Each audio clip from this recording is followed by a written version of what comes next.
They chanted 55 strong in reference to all 55 counties in West Virginia where teachers are on strike. For a fourth day, every public school in the state is closed as thousands of teachers protest on the steps of the state capitol, demanding better pay and benefits.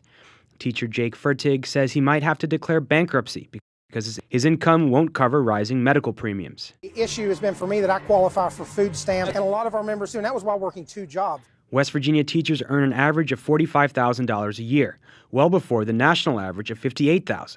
Unions say this number is 48 out of 50 states. The teachers went on strike after they were offered a 2% pay increase this year, followed by a 1% increase over the next 2 years. Governor Jim Justice was heckled when he told teachers the state can't afford anything more. He's urging them to go back to the classroom. Some parents are worried if a deal isn't struck soon, the state will lose its best teachers. We need to have qualified teachers. They need to be well compensated, and they need to have the qualifications to teach our children. Teachers are demanding a face-to-face meeting with the governor, but their request has yet to be granted. We spoke to Dale Lee, a 22-year high school special education teacher who's on leave of absence to serve as president of the West Virginia Education Association. We reached him by phone at the Capitol. So I wanted to get you to respond to what the governor said. The other day, he said the teachers should go back to school. They shouldn't be on strike. We'd love to go back to the classroom. Every teacher here would love to go back to the classroom. It's a matter of getting us to the table, and let's come up with a solution to this problem. We can't do that when they're not even bringing us to the table. Before the strike began, State Attorney General Patrick Morrisey said on Twitter, the impending work stoppage is unlawful and should come to an end. What's your response to that? We explained at the beginning that this was unlawful, but people also have the right to have their voices heard, and we're exercising that right. You look back in history, it was unlawful for what Martin Luther King did, but they knew the consequences and knew the rewards. The rewards outweighed the consequences. So we know that it is unlawful, but we also know that we have a right to have our voices heard. And talk about where the inspiration for this strike came from.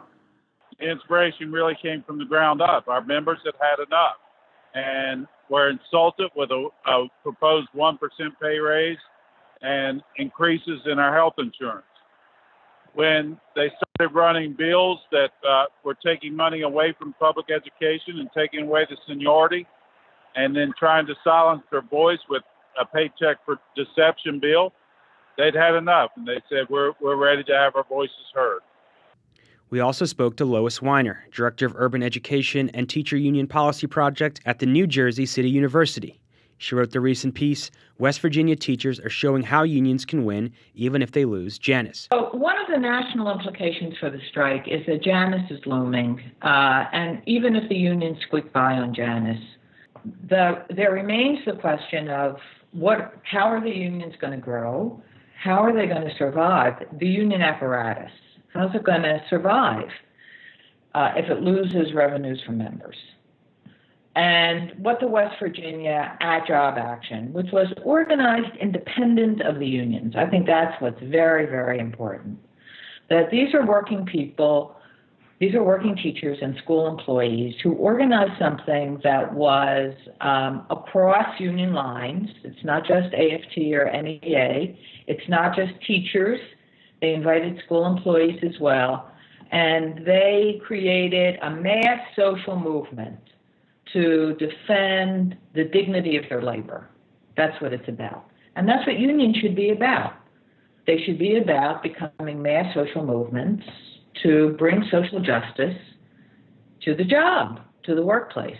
And for teachers, it's also about professional ideals, about why we go into teaching, what we want to do for kids. The fight for public employees on pensions is often, in healthcare, is often a statewide battle. And we haven't seen the kind of statewide unified action in the continental United States that we're seeing right now. The other thing is, West Virginia is portrayed, the Times just carried an article that portrayed it as a deep red state. And I think that is a really dangerous, misleading oversimplification about the politics. And the walkout shows that. The walkout and the fact that West Virginia voted for Sanders in the primaries. And it was the Sanders campaign that really motivated and energized hundreds of teachers, including the leadership, the rank and file leadership of this movement.